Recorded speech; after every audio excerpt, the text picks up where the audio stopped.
Garis besar sebelum sini, di video ini saya akan bahas hal menarik dari Oda terkait garis keturunan di serial One Piece ini. Apakah Sanji dan juga Zoro adalah sebuah reinkarnasi? Nah, mari tanpa basa-basi lagi, kita langsung saja wadaw. Stories, I'm a fool for your love.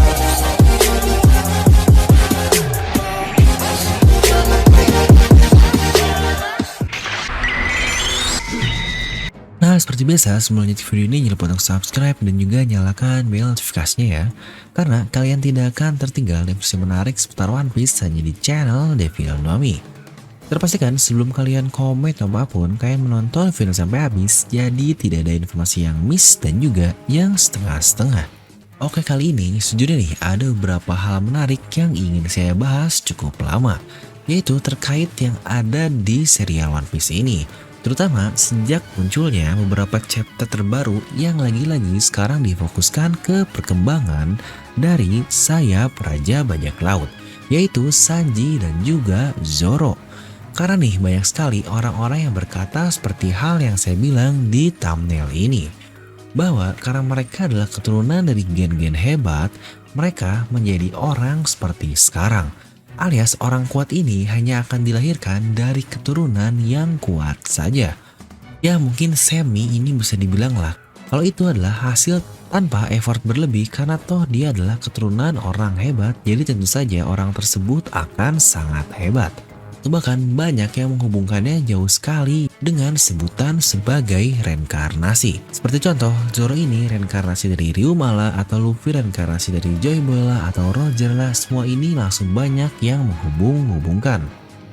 Yang sejujurnya saya sendiri mengertilah kenapa banyak sekali dari kalian yang beranggapan hal seperti itu. Terutama jika reinkarnasi dari Joy Boy ini berpindah kepada Roger, dan setelah Roger mati berpindah lagi ke kapten kita yaitu Luffy. Sebenarnya orang-orang dengan mindset seperti itu biasanya mereka mengkiblatnya ke manga dari Naruto, dimana hal-hal seperti Asura dan Indra yang mereka ini bereinkarnasi ke Hashirama dan Madara, lalu akhirnya ke Sasuke dan Naruto. Dimana bahkan sang NPC pemberi kekuatan instan alias Hagoromo pun berkata, jika mereka melihat diri anaknya itu di tubuh Naruto dan tubuh Sasuke. Jadi jelaslah untuk hal itu benar-benar murni sebuah reinkarnasi. Karena kemampuannya ini seperti diwariskanlah bukan karena kemampuan mereka sendiri. Tapi jika kita lihat di serial One Piece ini, hal seperti itu akhirnya bertebaran lagi nih, dimana terutama setelah chapter baru terkait Sanji yang semakin meningkat dalam modifikasi Germanya itu. Atau bisa kita bilang Sanji sangat hebat karena dia ini modifikasi dari Germa lah, yang diambil juga dari ekstrak tubuh King karena bisa menciptakan api dari Diablo Jambe-nya itu. Atau Zoro yang ternyata dia adalah keturunan Orochimaru, yang Orochimaru sendiri keturunan langsung dari Ryuma, yang langsung banyak menghubungkan jika Zoro ini hebat karena dia keturunan samurai legendaris.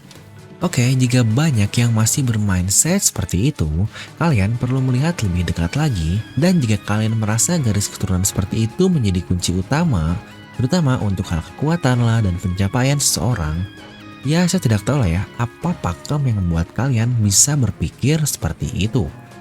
Dimana pertama-tama kita tahu lah ya, Oda ini seorang mangaka yang sangat konsisten, terutama dengan segala hal yang dia buat ini. Mulai dari foreshadow banyak sekali ya, terutama yang sudah kita lihat lah terkait Momonosuke dewasa dan lambang Kozuki juga. Ini adalah color split yang Oda buat di tahun 2004. Jadi sebenarnya dari situ saja seharusnya kita bisa cukup jeli juga menghubungkan bahwa Oda banyak sekali merencanakan hal-hal sampai berdekade ke depan.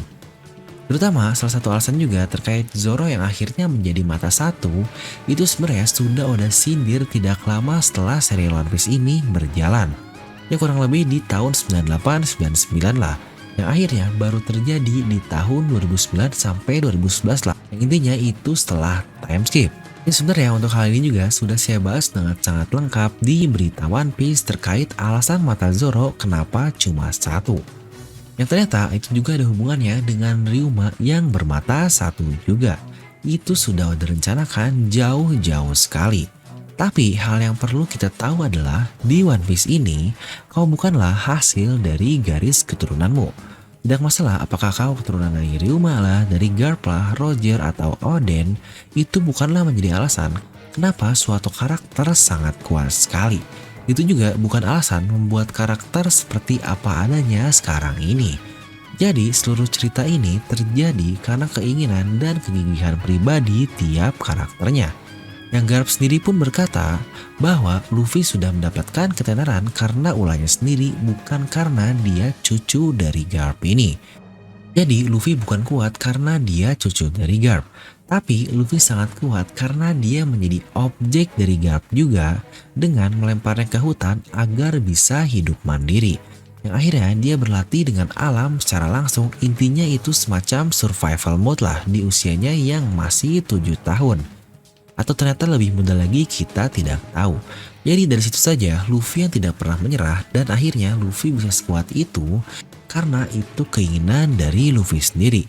Yang kita pun lihat sendiri bagaimana hasrat Luffy ingin mengejar es waktu awal sekali, hingga akhirnya mereka berhasil sampai ke Grey Terminal dan bertemu dengan Sabo. Itu benar-benar tekad dari Luffy sendiri, bukan karena dia keturunan dari Garp.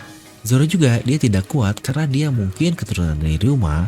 Dia sangat kuat karena dia membawa keinginan dan harapan dari temannya yang sudah mati atau mungkin sepupunya lah. Dan mimpi juga dari Kuina untuk dirinya itu menjadi seorang pendekar pedang terhebat. Ya mungkin jika mau sedikit hubungkan, bahkan tubuh zombie dari Ryuma Oda buat poin menarik nih ketika melawan Zoro di Thriller Bark. Di situ bahkan Ryuma sendiri mengakui kehebatan dari Zoro.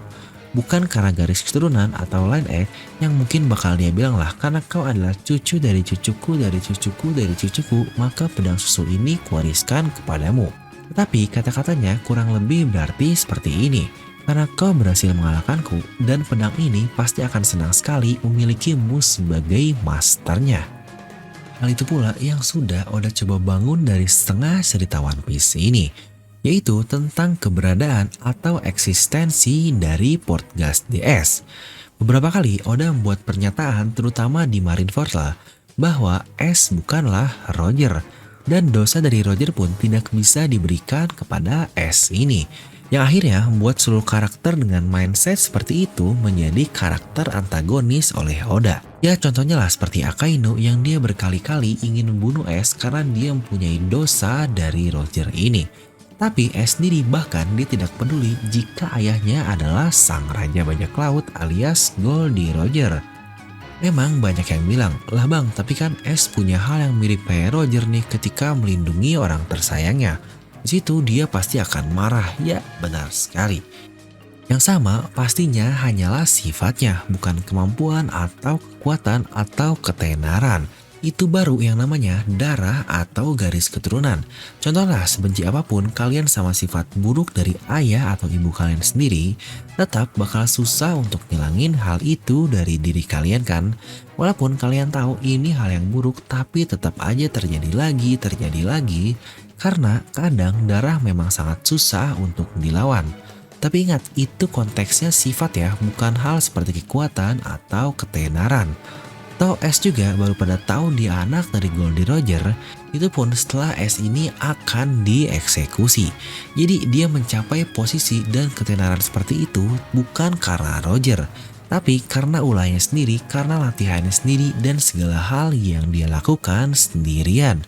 Samalah balik lagi ke kata-kata Garp juga, bahwa Luffy sudah terkenal karena ulahnya sendiri bukan karena siapa orang tuanya. Dan jika dianalogikan lagi, ini mirip lah ya jika kalian punya orang tua seorang atlet. Yang bahkan orang tua kalian ini sangat hebat lah, tapi kalian anaknya malah jadi beban negara. Atau kalian tidak pernah melatih tubuhnya untuk berolahraga lah seperti orang tua kalian, hingga akhirnya kalian tidak bisa menjadi seperti ayah kalian itu. Tapi mungkin jika kita balik, orang tua kalian ini bukanlah siapa-siapa, tapi karena kalian sendiri yang sangat gigih berlatih, kalian akhirnya bisa menjadi seorang atlet ternama. Untuk hal ini banyak sekali contoh yang sudah terbukti. Dimana contoh untuk jelasnya di serial One Piece ini adalah Kozuki Oden. Ya, anaknya adalah Momonosuke ini. Berkali-kali orang berkata bahwa Momonosuke ini bukanlah Oden. Dan Momo sendiri juga mengakui bahwa dia tidaklah seperti ayahnya atau Oden karena dialah yang paling mengerti akan hal itu. Ingat, jika garis keturunan ini meter atau berpengaruh, seharusnya Momo sudah seperti Oden waktu kecil. Di usia bayi saja dia sudah bisa melempar suster lah, lalu juga bisa bertarung dan fisiknya sudah sangat kuat sekali. Tapi Momonosuke jauh sekali dari wujud ayahnya itu, bahkan setelah dia menjadi dewasa pun tetap sama. Dimana semua orang melihat Momonosuke karena figur dari ayahnya yaitu Oden. Dan mereka pun respect karena hal itu. Tapi cuma Luffy lah, dialah orang yang melihat Momonosuke sebagaimana Momonosuke ini adanya. Alias ini akan menjadi turning point sebenarnya dari Momonosuke ini. Bukan untuk menjadi sekuat ayahnya, tetapi untuk membuat dirinya menjadi apa yang dia inginkan lagi. Bukan menjadi bayang-bayang dari ayahnya. Bahkan keisengan Luffy membuat Momonosuke berani menggigit seorang Yonkou yaitu Kaido. Dan akhirnya Luffy berkata, kau sudah menggigit seorang Yonkou, apalagi yang kau takutkan? Ya memang kadang hidup di dunia real pun sama seperti itu. Kita bakal cukup terbebani lah jika hidup dengan bayang-bayang. Contohnya ini anak konglomerat lah, ini ortunya beginilah, ini anak artis yang seperti itulah.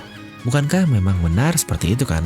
Karena waduh ini pengalaman saya juga nih, aduh jadi curcol dikit lah ya. Tapi di saat orang melihat kita apa adanya, itulah saat bagi kita ini untuk bangkit dan meraih impian-impian kita. Hal itu juga sama apa yang Luffy lakukan kepada Sanji di Baratie. Hal yang sama yang diperlihatkan dari karakter-karakter yang ada di One Piece ini, terutama kepada karakter yang mereka sendiri belum bisa menjadi dirinya sendiri atau bahkan belum menerima dirinya sendiri. Karena Koby dan Helmeppo saja mereka tidak bangkit menjadi pengecut karena ayahnya, tapi karena Garp yang memaksa mereka keluar dari zona tersebut. Bahkan Sanji pun dengan kemampuan pribadinya dia bisa mengalahkan Yonji, yang notabene Yonji adalah anak modifikasi Germa. Dan dulu Sanji bahkan ketika menonjoknya saja kesakitan sendiri. Jadi seluruh poin di serial One Piece ini berhubungan dengan yang namanya ambisi dan impian. Mungkin jika saya ulang sedikit, ada hal-hal yang sangat penting yang menjadi tema utama di serial One Piece ini. Itu adalah hal yang diucapkan oleh Roger dan diulang kembali oleh Dragon. Yang pertama adalah time, dreams, and inherited will. Itu adalah 3 hal penting yang tidak akan bisa hilang dan menjadi tema yang paling penting di serial One Piece ini. Dimana awalnya muncul di chapter 1, lalu juga muncul di chapter 100, dan bahkan diulang lagi di chapter 1000. Tapi untuk chapter 1000 ini tersirat lah. Mungkin contoh kasarnya seperti ini. Zoro dia mempunyai impian untuk menjadi pendekar pedang terhebat. Dia juga mempunyai inherited will atau tekad yang diwariskan dari Kuina kepadanya, sehingga akhirnya dengan itu Zoro harus terus berlatih dan berlatih untuk mencapai impian yang tadi itu. Tapi semua itu akan terjawab oleh waktu. Semua hal itu dikontrol oleh dirinya sendiri tanpa ada hal semacam reinkarnasi lah dan power up instan. Jadi mimpimu lah apa yang kau butuhkan, dan itu juga lah yang menjadikan suatu karakter begitu adanya. Dan jika kita kembali ke poin awal terkait Zoro dan juga Sanji yang mempunyai leluhur genetik luar biasa, itu tidak menjadi alasan kenapa mereka bisa seperti sekarang ini. Melainkan mereka seperti ini karena apa yang sudah mereka lakukan selama ini, mereka menjadi diri mereka sendiri dengan ambisi dan kemampuannya masing-masing. Jadi jika mindsetnya kita balik, bukan karena Zoro keturunan orang hebat makanya dia sehebat sekarang. Tapi mau siapapun leluhur mereka mencapai titik ini karena kemampuannya sendiri, bukan karena nama besar orang tuanya itu. Makanya Oda tidak pernah sekalipun berkata jika Luffy adalah reinkarnasi dari Joy Boy. Apalagi banyak yang langsung menghubungkan jika Roger adalah reinkarnasi dari Joy Boy juga. Hingga akhirnya setelah Roger mati pindah ke Luffy, ya seperti contoh yang saya katakan di awal lah terkait Asura dan juga Indra. Karena kita pun tahu Roger sendiri yang berkata dia ingin hidup di zaman yang sama dengan Joy Boy. Entah Joy Boy di masa lalu atau Joy Boy di masa sekarang. Dan ternyata terjawab juga dari Kaido bahwa Joy Boy adalah sebuah title yang bisa diraih oleh siapapun. Karena dia sendiri bilang Luffy juga tidak bisa menjadi Joy Boy.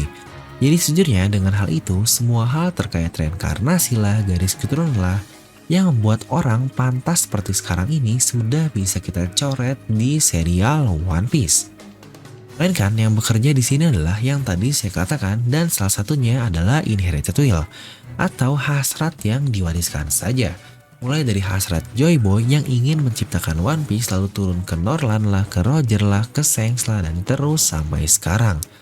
Nah, jadi gimana nih untuk kalian sendiri? Apakah lebih masuk ke mindset yang terlahir karena kemampuan sendiri atau ya dia hebat karena keturunan orang hebat? Kalian bisa langsung tuliskan pendapat kalian di kolom komentar di bawah. Dan seperti biasa, semoga kalian terhibur dengan video ini. Like aja kalau kalian suka, dislike aja kalau nggak suka. Jangan lupa untuk subscribe dan juga share video teman kalian. Gue Devil pamit and I see you guys next time.